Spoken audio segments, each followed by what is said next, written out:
Yes guys, what's up? So finally, after a long time, we've got Amir coming off a win against Chris Algieri. Amir, how you doing, bro? Yeah, good man. It's good to be back home. It's been a long time. I've been back in, to be back in the UK. Although I was over in the US for like 3.5 months. So yeah, missed everything over here. The weather, even though it rains all the time, but missed everything here. Amir, let's just get straight into it, right? Yeah. Chris Algieri, Chris Algieri brought it, yeah? Yeah, he but brought it, yeah. You didn't perform. I didn't bring it. You didn't bring it. I didn't bring it. Yeah, I didn't bring it. You know what, bro? I swear, like it was week of the fight. I mean, even before, I just didn't feel the best. I mean, no excuses, you know. But even the day before the fight, I got a bit of sniffles as well, and I said I got my dad to give me some. It's called Zycam and all these, you know, medication and stuff, just to kind of make sure I'm not gonna get a cold. But regardless of that, I just think I overdid it, man. I overtrained or something like that. I didn't feel the best. I mean, you know, whenever I do like for the press, you do all the training a week before the fight, you have the media there. You know, normally when I used to hit the mitts, you feel that power through the point for the mitts, and you feel that explosiveness, that speed, that power, the follow through, yeah. Everything. It just wasn't there this time. I just seemed very flat. And I remember when, you know, I was warming up and getting ready to walk out to the ring. The PBC is a little different, where you have the stage and then you walk. So I stood behind the apron for like, I think it was about 5 minutes. So I'm warming myself up. I'm just trying to psych myself up, thinking, come on, just need to get into this a little bit more. You know what I mean? I need to just get that adrenaline rush and get zoned. But just didn't seem to have it. That's why maybe towards the end of the fight, like the second half of the fight, started to get a little bit better and see shots better and stuff.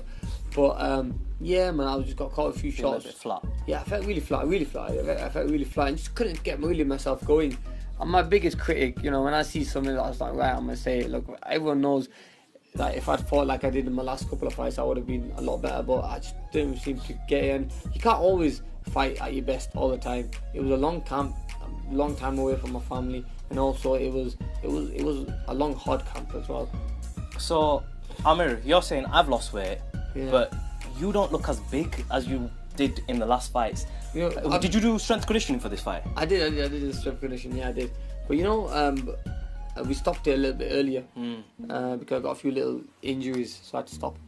But you know, I saw a few pictures people posted, like the fight against Alexander Klazo and then this fight. There was lighting effects in that as well. I posted one. Well, did you post that? Yeah, there was a few lighting effects. Damn, I go, was that the same one? I was like, really? Was that me? No, but I know it's like back or nothing unless they edited it and put that. Do you know what it is? I know there's lighting effects in the MGM Grand as well. Yeah. But even then, your core didn't look like as big, and even now you're not looking as full as you did then. Like I only went. You know what? You believe it or not, but I went into the ring at like 153. I'm never on that light in the ring. Even when I used to be 140, then I used to go into the ring at 153. But I went into the ring at 153, 154. I was hydrated and everything. It was just that the muscle wasn't as dense or as thick. I wasn't. Yeah, so maybe I might have cut weight a little earlier and stayed around the 151 mark a bit too long, when I should really. I used to be like 156 normally and come down there.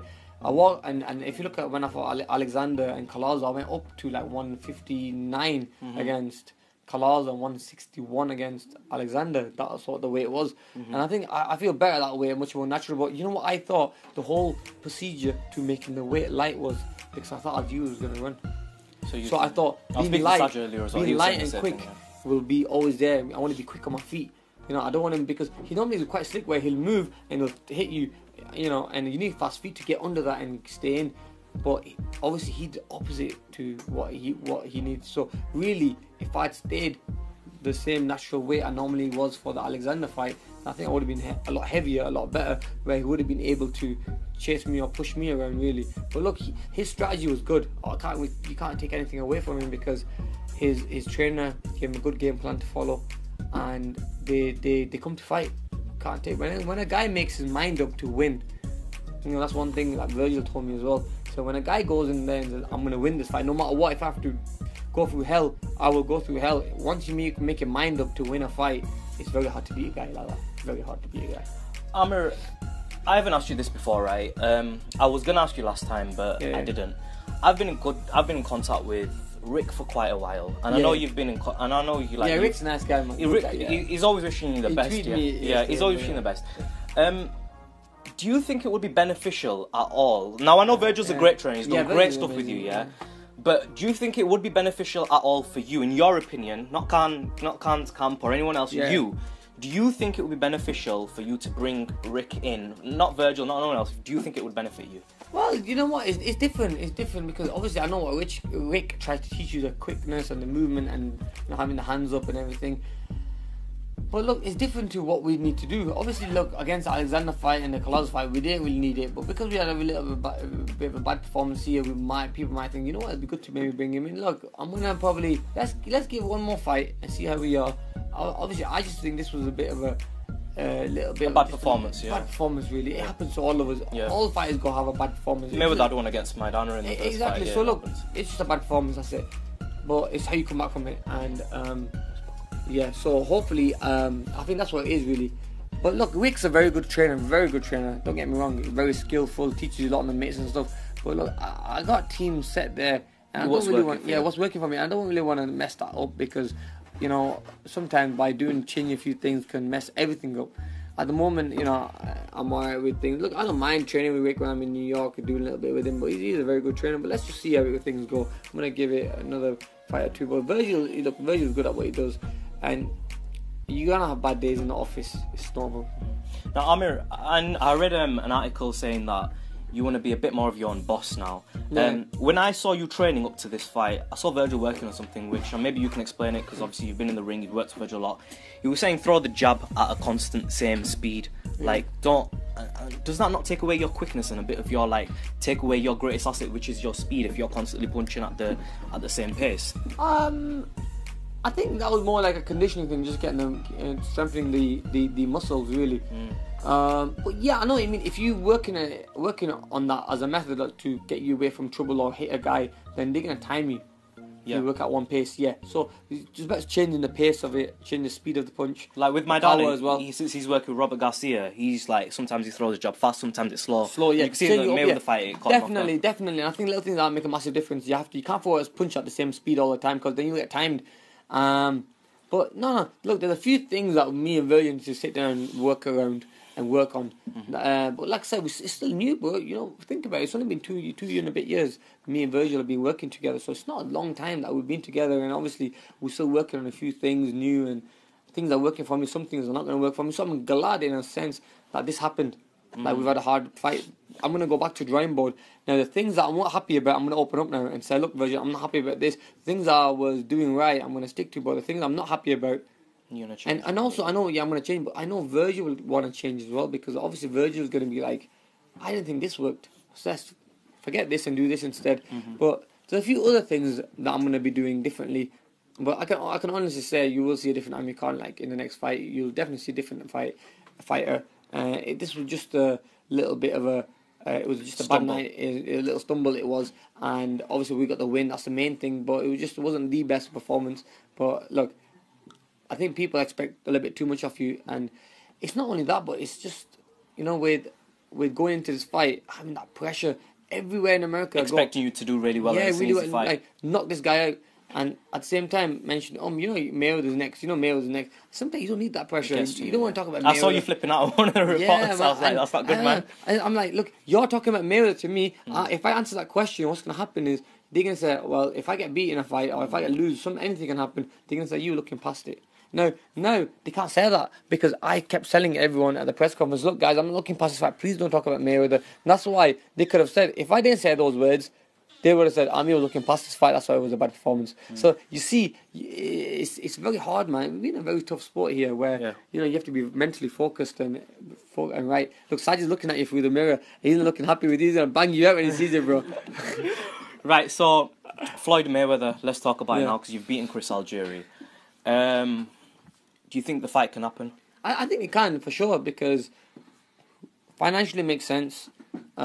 Makes sense where Floyd, you know, it's going to help Floyd's fan base, especially that part, the other side of the world, like Pakistan, India, Dubai, UK. It's only going to, the UK fans want it. Obviously, you know, people in Pakistan would love to see that fight, and imagine having a press conference there. It'd be mad. Yeah, you know it would be crazy. But you know, and Dubai, same again. But the thing is, look, Al Heyman advises me and advises Mayweather. I think he can make the fight happen, but at the moment, I'm just gonna leave it to him. I'm not really focusing on it. I'm just gonna stay back, lay low at the moment and let him go and make the moves. And he'll come back and approach me and say, look, I mean, this is who I think. And if it's not him, look, there's other names out there, like Keith Thurman there. You've got Broner there. You've got Marquez, Bradley. You've got the Pacquiao there. Guerrero as well. I mean, some decent names there, you know what I mean? Still, the welterweight division is still good, and I can get some good fights out there. So let's just see. I mean, we're just gonna. I'm gonna take time off, not think about boxing for after this press conference. Just chill, Ramazan. take a week. Yeah, Ramadan's coming up. Yeah, just want to wish everyone happy Ramazan. Hope they all pray and keep the rules in and everything, because obviously, Ramadan comes once a year and it's a mental thing, mentally getting through it and thinking about the poor people around the world who fast also. But at the same time, the one thing what makes it easy for us is we know at the end of the day we got hot food plate ready for waiting for us. Our mums are cooking food, or they're cooking food in the afternoon and it's for getting ready for the night time. Whereas there's poor people out there who still go out work. They come home and there's still not food for them there. So the Ramadan's about remembering the poor people. You know what I mean? And what Amir Foundation is doing, we want to start supporting, the poor people around there. And this only kind of motivates me for, to do more for my foundation, to go to these places around the world like Africa, India, Pakistan, and help the poor people around the world. And boxing's put me in a position like this where, I can do that now. So it's all about just helping the poor people around the world. I'm lucky to be in a position like this, and I just want to try to, kind of just help whoever I can, really. It's very tough. And yeah, we're doing an iftar tour, by the way, as well. We're going to be going to, I think, 18 different... Am I invited? Yo, listen, you're always invited, bro, with the camera, but let's bring it, let's go all the way. We're going to be doing an iftar tour, which is going to be going to different areas. And, Ramadan's about giving to the poor, giving back. Now, these charity events are going to be, let's give back to the poor people. Let's go build orphanages, schools, feed kids, build clean water wells, sanitation, health and safety. I mean, we want to do everything for the people around the world. There's a lot of poverty around the world that people need to realise, and we're here to help them. Right, Amir, before the whole Team Khan comes and kills me, take some swords and knock chop. Thank you very much. Let's call it a day. Thank you very much. Right, thank you very much. Amir, King Khan, Be Real TV. Thank you, guys. That's it, be real all the time. Respect, bro.